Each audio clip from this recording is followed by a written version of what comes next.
আসসালামু আলাইকুম প্রিয় দেশবাসী, সবাই কেমন আছেন? আজকে ডিউটি শেষ করে আসলাম বাস স্ট্যান্ড।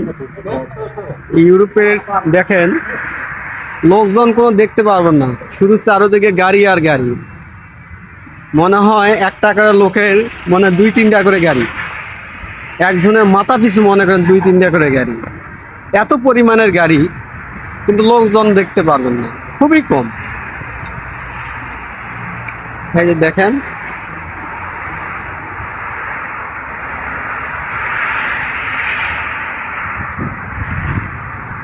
এই যে লোকজন এত পরিমাণের কম, শুধু সিরিয়ালে গাড়ি আর গাড়ি, গাড়ি আর গাড়ি। আর বাংলাদেশে শুধু লোকজন দেখা যায়, গাড়ি আর গাড়ি অতটা দেখা যায় না। আর এদিকে দেখেন, এখানে ছোট বড় যাদের 12 থেকে 15 বছর অবধি হয়ে গেছে, এমন কেউ বাদ নাই যে তারা এই গাড়ি চালাতে পারে না। এইরকম পরিস্থিতি আর কি। আমরা যে এরকম ছোট থেকে সাইকেল চালা শিখি, এখানে আর ছোট থেকে মনে করেন যে গাড়ি চালা শিখে। এক একজনের মাথা পিছু একটা করে অথবা কারো দুইটা, যার যেমন স্বার্থ আছে সে তেমন গাড়ি কিনে। যখন যেটা ভালো লাগে তখন সেটা ইউজ করে। সেই আছে ইউরোপের কালচার।